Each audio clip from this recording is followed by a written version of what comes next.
Hey guys, so we're going to be going over preliminary research processes part two.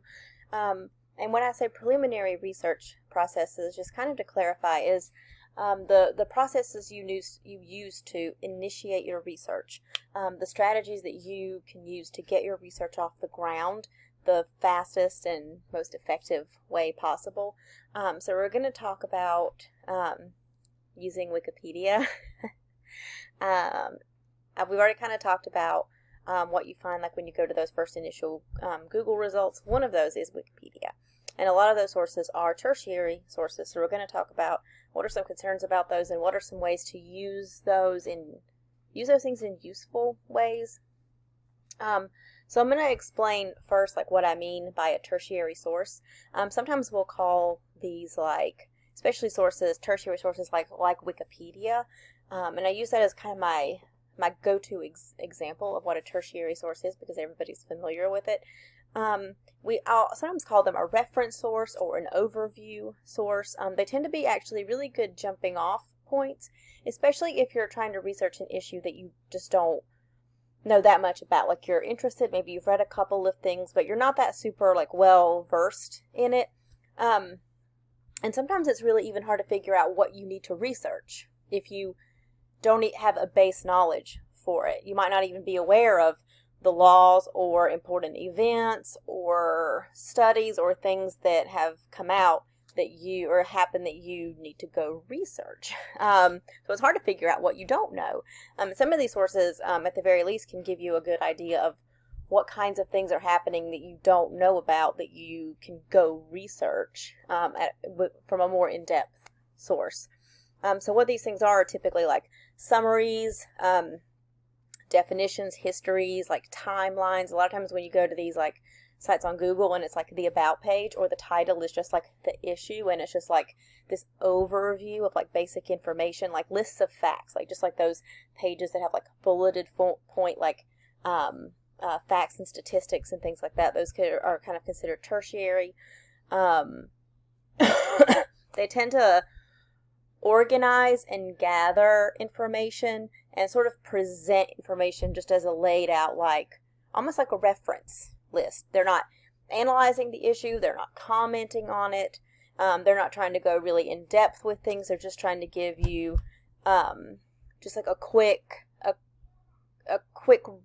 reference list or a quick overview. And a lot of times I'll say what these sources are there for is to help teach or kind of get you started. They tend to they'll provide sometimes really helpful basic overviews, quick facts and numbers you can look up and see where those came from. Sometimes even recommendations for more detailed sources. If you go to their list of references, a lot of these tertiary sources, they aren't providing new commentary. They're just gathering from a lot of different places. So a lot of times their reference list can be super helpful because there's a lot that they've gathered. So the next thing, I know this page is a little bit long. We're going to kind of walk through it a little bit. The publishing process kind of goes in one direction, while a lot of times as researchers we go backward in the opposite direction. And here's why. When things are being published, a primary source will often come out first. If you were researching things about 9/11, you might go back and see the original news clips that happened in the moment, interviews and images of things that were happening at that time, and that would be primary. They're the first-hand accounts in the moment of the thing you're looking up or the event that you're looking up. So if you're looking up things about 9/11, it would be these older sources that happened at the time. If you're looking up things with the current election, current debates, press conferences, really current news reporting about things happening. And news is a little bit tricky sometimes because it's kind of primary and secondary, but we'll get kind of more into that. Things that sort of show it taking place, from first-hand accounts. Sorry, words. People that are experiencing it in the moment. Those are your primary things that come out first. Secondary sources come out later. They typically pull from other secondary sources or those primary sources, build off of those and use them as commentary. So like after 9/11, people would, news would come out, again, it can be secondary, news would come out later, like after the fact, or articles would be written after the fact, and they would use those primary sources, those videos and interviews, live coverage, all of that. They would use that to help them produce commentary on the issue, and that's secondary. That's when you sort of start getting into the meat of the issue a little bit, where you do get that, like using sources to like analyze and comment and have a conversation. With tertiary sources, there's not usually a lot of conversation happening, because again, it's just the compiled like list or overview from a super objective standpoint. So it's not really offering anything new. It's there to gather after the fact. They tend to pull from primary and secondary and sometimes other tertiary sources. They just sort of compile data.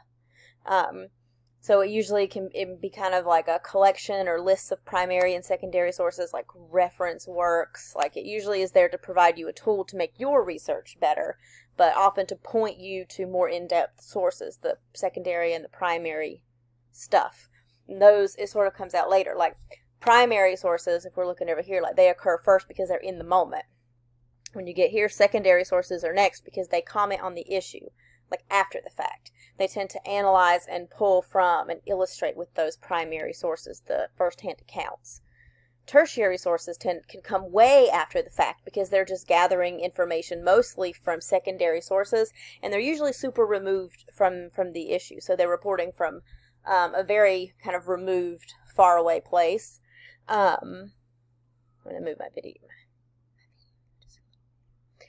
So when we research, tertiary tends to come first because they teach or report in a more general sense. They help you get your feet off the ground, get your feet wet, get a sense of a lot of different things with the issue.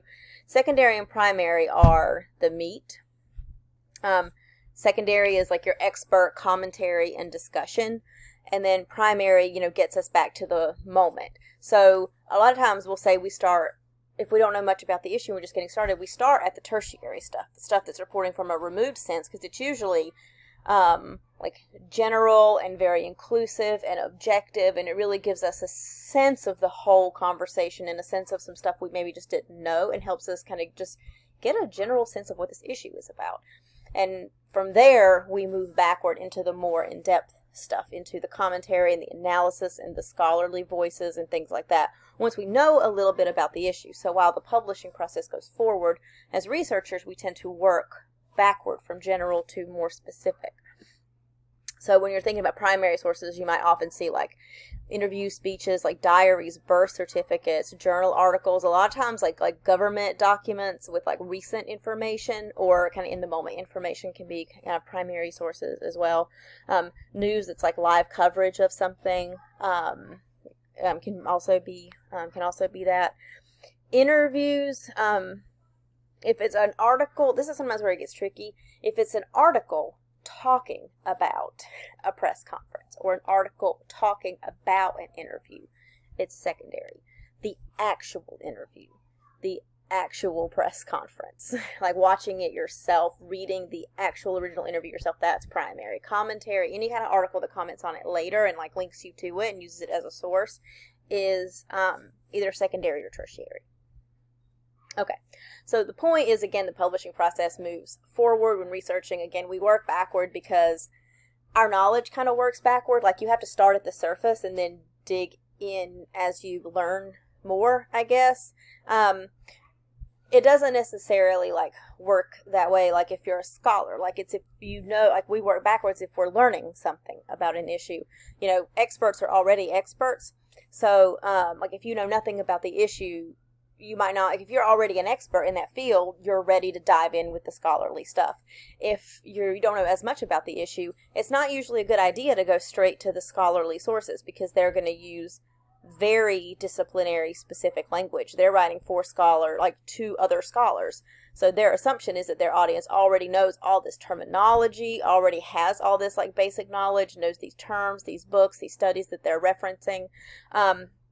And it can feel a little bit like you're reading another language if you haven't really gotten your feet under you with that issue yet. there's a lot of like dates and terms and laws and perspectives and a whole lot of other stuff that you would have to kind of learn first, and that's why we kind of work backward. So what's wrong with citing summary sources? Well, I want to start with this. There's a lot of different ways you can use sources, and I've said that a couple of times. Like, there's knowledge building sources. That's tertiary. A lot of times you will see people cite tertiary sources because they're maybe can't, like, the goal is always like to get as close as possible like to the original like source of the information. It's typically not a good idea to quote like what this person said like in this other article, like to have these like whole extra steps, and we'll talk about that in a minute.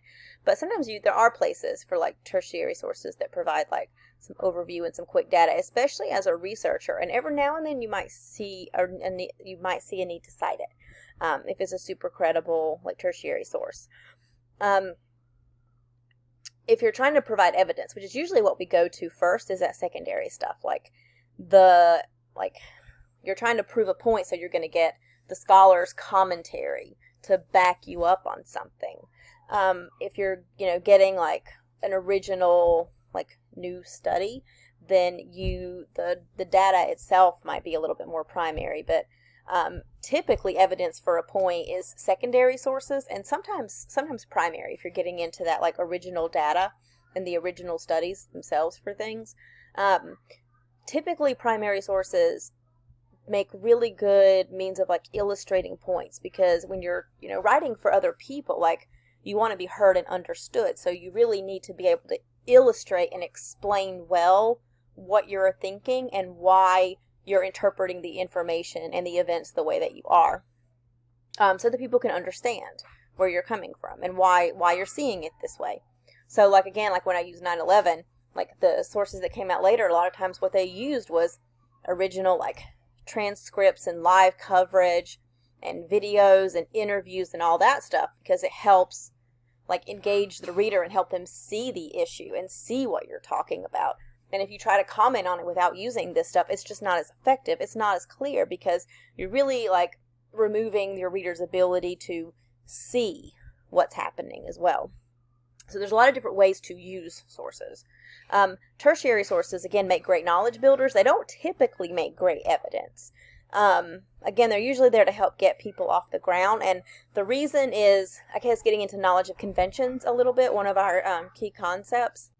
One of the things is as the writer and the researcher, your personal credibility, and your respect for readers and for the conversation as the creator of that text and meeting the standards, like we talked about with knowledge of conventions and genre. It's like being able to have some wiggle room, but understanding what the expectations are. And sometimes it's also like community expectations for us for like research and writing in a certain field. So like academic genre conventions and credibility have a higher standard. And this, in order to have that level of respect, things that your readers will expect from you is a lot of responsibility with your research and analysis and expertise, and they will expect that if you're writing into this conversation, you have this complex and nuanced understanding of the issue, and that you've put in the hard work, and that you have a respect for academic research standards. And so one of the big like research standards is that you're going to try to get as close to the original information as possible. And because tertiary sources are often so removed and they're not providing any sort of analysis or commentary, they're not really writing into the issue as part of the conversation. They're sort of providing tools and resources from outside the conversation for people to use that are commenting on the issue.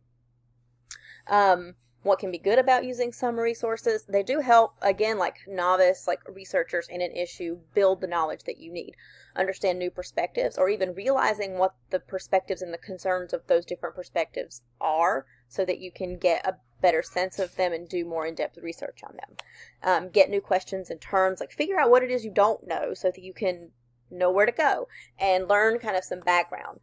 There's lots of sources on the internet that serve similar purpose as tertiary sources, like Wikipedia, like WebMD, CQ Researcher, Helpline,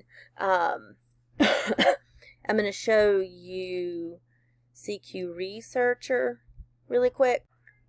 So one of the things I want to show you kind of as a comparison, if you go to, I'm going to go to Wikipedia. I probably spelled that wrong.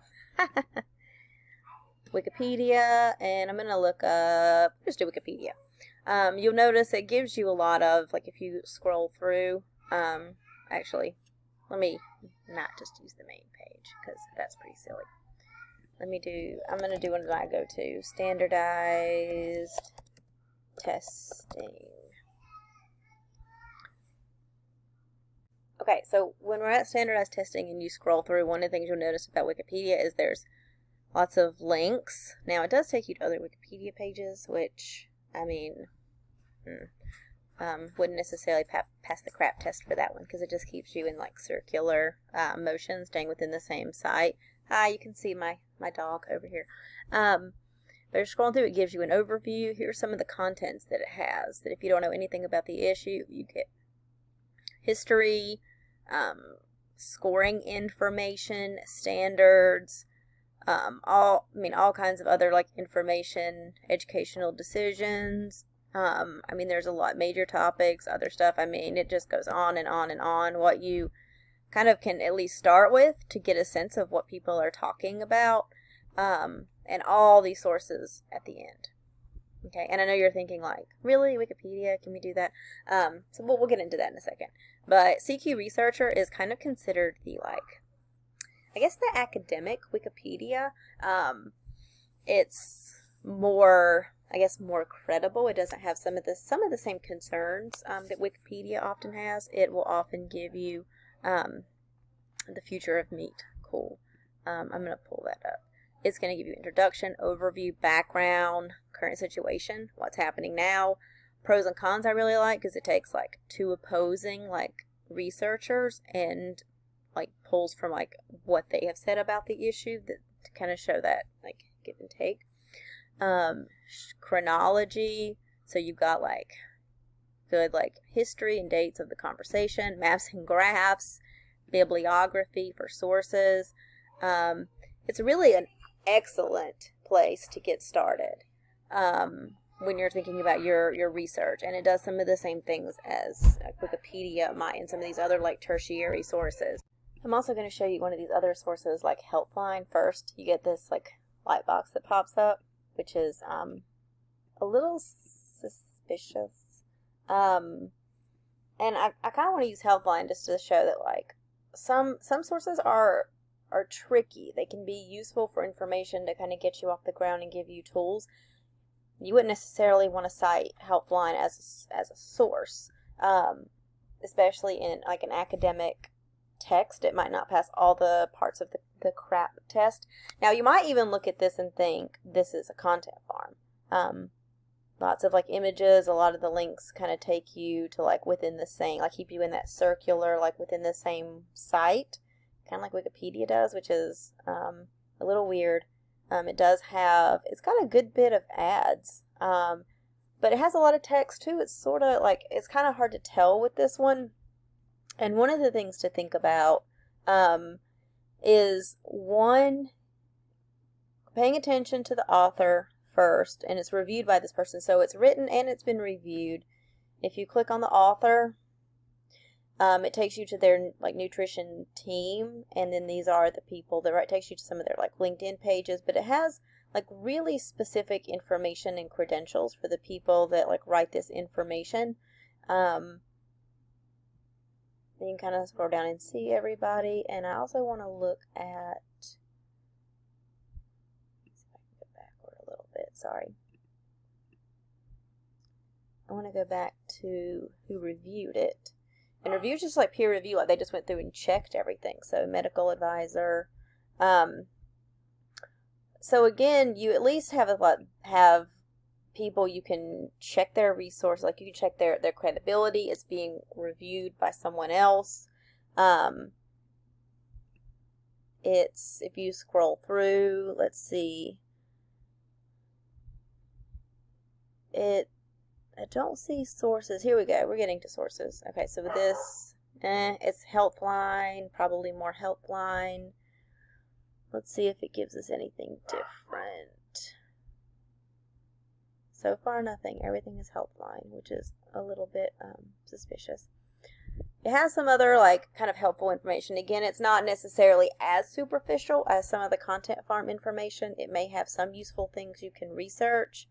I am a little concerned that all of these sources are Healthline. Usually some of these articles will give you some different things.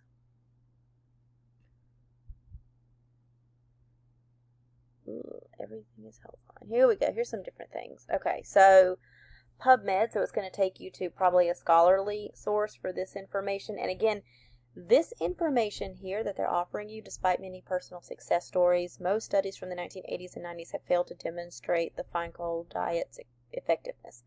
That's a super general point to make, to be pulling from all these sources. I really didn't need to do all that. So again, they kind of just are pulling these sources in to have sources. You know what I'm saying? Like super general source. They really don't need to do all this. It's just sort of like extra reading you can go do to check the point that they've made. But as a researcher, you could go to these places and actually use these as your sources. So it's a really good jumping off place. And it can take you, like, if you keep going down, they've got a lot of these, like, scholarly things that are going to be, like, I'm glad I finally got to these. I was sort of worried there for a minute. And it's going to take you to Food and Drug Administration stuff. So some good places to get started. So you can see how it's like, if you're reading it and you're thinking, like, using this to cite, you know, you might not want to do that. But it does, like, give you this overview, some helpful information here, authors you can check. But I think the goal with Helpline is, again, it's tertiary because they're more just like gathering information from a lot of sources and kind of laying it out to try to be helpful for people who maybe don't know much about these specific health issues that they're writing about. It's there just to provide this basic, like, get you off the ground information. And if you want to go read more, here's all these sources where you can go read more. But again, like, the purpose is a little bit different for these tertiary sources. So that's what you have to do, is accept them for what they are. Probably not evidence, because they're so far removed from the issue and they're not really trying to contribute anything. They're trying to provide resources. So you can use them for that because that's what they do. Okay. Let me go back a little bit. Here we go. Here's where I was. So again, like, these sources teach. That's kind of their goal, so it's okay to learn from them. So a lot of times, like, we'll say, look, isn't objectivity good? Like, a lot of times I'll have people who will try to use these, like, lists of facts and about pages and this kind of stuff as sources because they're objective. One of the myths about, like, objectivity and sources is it's best to cite from tertiary sources because they're completely objective. They just list facts, right? I guess the truth-ish is that there are way too many things that we can misconstrue as fact. Just because it lists it as a statistic doesn't mean that statistic is accurate. If you go to that study, it could be quoted out of context. Like, just seeing that fact on a list doesn't necessarily make it usable. You would then have to do the work to go check it because they're just listing stuff, you know? So for instance, like, dates can be fact, while information like study results and percentages, that can be debatable and different things can show different stuff. Even lists of facts, I guess, can be curated by someone. Like, if I'm producing an objective source, I'm still selecting what information to include and not to include. So even in a source that looks completely biased because it just lists the facts, can still be produced from a biased place by what that person, the author or the compiler, like, preferences, what information they want to include in it. You also have to think about, if they've compiled stuff from all these different places, how in the world are you going to fact check that list? Which you would have to do to make sure it's all accurate and not quoted out of context, and that it's a fair representation of information from different places. And check all the places this information is being curated from. Like, they're just piecing things together from lots of different places. And how would you fact check all of that without going absolutely insane and losing perfectly good research time and sleep? So again, like, you can use it as a jumping off point, but typically it comes from other places. So then after you read that list, you still got to go to those places that the information came from in the first place anyway, and it gets trickier from here. So here's an example of a problem that you could encounter. Okay, so a primary, so say we're researching an event or issue or, something like we do, and a primary source might be like a news story about that event written by a reporter on the scene that day, like live coverage, Secondary might be an essay or an article referencing that reporter's point, as part of their argument later, like an article that came out and then uses that live coverage to, talk about something that they want to talk about in that article. That would be secondary. Tertiary might be that Wikipedia page that uses the secondary source to report about that event from a removed perspective. So it's not using the primary, it's going to the secondary source and using that just to say, here's what happened, and linking you to that secondary source. Okay, what if that Wikipedia page, though, is using another tertiary source? What if it's citing, like, another reference, or whoever contributed that fact to Wikipedia, cited it from another, like, tertiary source, and then that source cited it from a secondary source, and then the secondary source is using the live coverage. And you're using that Wikipedia page that's 4 times removed, but now you're putting that page in your paper. So now your reader is going to notice that you're 4 to 5 times removed from the original information, from the live coverage.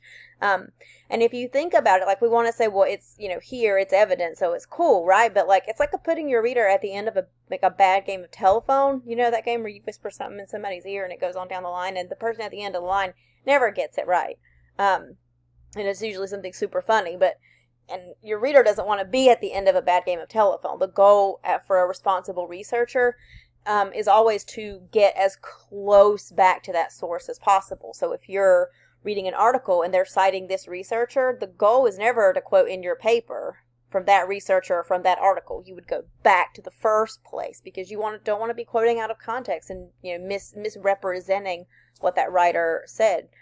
Because again, you're reading that researcher in the context of this writer and now putting that writer in your paper. And it really can get confusing after a while and lose some credibility. The further you stay removed from the original sources of information, the less credible your paper looks. So no matter how hard you work in this scenario, no matter how hard you work on other parts of the paper, that one mistake is going to give your reader a reason to question your ethos or your personal credibility, your responsibility, your knowledge and the level of research you put into it. It's going to give them a reason to call you into question and therefore question the other parts of your argument and what you have to say. So Wikipedia is a tertiary source, like an encyclopedia. It's a free encyclopedia. It's collaborative, so it's a type of commons based peer production. It was pretty revolutionary because, when I was a kid, like, you didn't have a Wikipedia, you could just quickly look up anything on. You had to pay for, like, an encyclopedia, like a Britannica subscription that came with your, like, 400-pound computer. So the fact that, like, you can just get on Wikipedia and find anything is pretty amazing. And if you're, like, looking at the page itself, like, it has some standard conventions. Sorry, that's my puppy whining. It has, like, the definitions and the overview of it. I showed you the page before. It has that table of contents where you can see, like, what is it that I need to know. You can get what's happening now in terms and history and different perspectives and more reading. It typically starts and, like, moves through, like, chronologically. So you get that history and then, like, work your way through. It's got that... We like to see more black and white, so it's got that nice, like, black and white color tone. The small font wants to look as credible as possible, like a reference material. And it does, like, if you look at the writing, like, even though it's collaborative, like, it keeps a really objective tone and style. Like, you have to contribute in a particular way, because if all these writers were writing in their own style, all these contributors, it would just sound like a hot mess. But you have to they have to maintain, like, that objective, like, there's no writerly presence in that text, so it reads like one solid, like, document. So why is Wikipedia bad? I mean, you've heard probably a lot of this before. The fact that it's open collaboration, like, it can be good and bad. Like, the fact that it's open collaboration can really give you a system of checks and balances because you have people from lots of different places with lots of different knowledge bases and opinions, like checking each other on this information. It can also be bad because then you have to, wonder like if the person contributing it is credible, which is probably what you've heard before. The fact that it's regularly updated can be good and bad too. First, it's really difficult to cite Wikipedia because it's regularly updated. That document is not static. So if you try to cite from it and then that information changes, people cannot fact check what you've said. It also, one of the things that the fact that it's regularly updated, like what is really good about that is you actually get to see the conversation about this issue taking place. Like you can watch it move because as events and studies and things happen, people are contributing stuff. So you can see like in the comments, like why people changed what they did and what's happening. And it's a good representation of a conversation about a topic, about an issue. And the fact that it's regularly updated means it's almost always, if the topic is popular, it's going to be the most updated, most current, like things that are happening with that issue. One of the things that's hurtful about it is it does hurt the writer's credibility because it's not academically respected, because it's so far removed from the issue, and it's like the first source that pops up. It really can connote laziness if, on the researcher's part, if you have 5 sources and a bunch of them are tertiary, like one of them is Wikipedia, it really makes the readers think that you didn't do very much work, that you didn't do your homework, that you stopped at the first source that popped up. There's no work involved in that, really. And it can also connote a lack of knowledge, because Wikipedia, again, is a tertiary, like, overview source. If you never move beyond the overview, like, that sends a bad message, too. It can be good as a researcher. So as the writer of a text, it's not helpful. As the researcher, it can be super helpful because it gives you that overview, helps you figure out where to go next with keywords and questions, and it can also help you like overview like what some of the different perspectives and concerns are. Because sometimes we think we know what the concerns are and what the different perspectives are, and then we like come up with new stuff, or get a better sense of what the concerns are, or the types of sources other perspectives are using that we can like go check out. And it also does provide those helpful sources. If you go again to the end of the list, like you do what I call, or what is called like citation chasing, you can make your research go super fast by looking at the references to the sources you are reading. So if you look at Wikipedia and you scroll down to the bottom, there's usually tons of stuff. And some of it might be helpful and some aren't. You can sift through and get 5 new sources you can now go read, to kind of push your research along faster. Same thing with like CQ Researcher, or when we looked at like Helpline. There were all kinds of scholarly texts like cited. Sorry, my dog's getting involved. There were all kinds of like scholarly sources and things like cited from that article. So even though you might not cite Helpline, like you can get tons of sources to cite from Helpline. So I'm actually going to have you do an activity today using Wikipedia because we tend to start from it anyway. I think everybody reads Wikipedia. I know some people are like, no, I don't do it. Maybe you don't, but I find that a lot of people do really start there and do like look up things on Wikipedia to get new information, or at least get a sense of a new issue and what's happening. So I'm going to have you start with Wikipedia as a place to get your research off the ground in one of the activities in this module. If you really just still have a super hang-up about Wikipedia, that's cool. You can use CQ Researcher. You can just Google like CQ Researcher. It pops up. You can search your topic. It's super easy. You can use either one because they sort of offer the same type of information. But again, like CQ Researcher is more of the like academically acceptable like version of Wikipedia. It has all that stuff and all the same types of information, but a little bit more credible. So you can use either one for this next activity that you're going to be working on. Peace.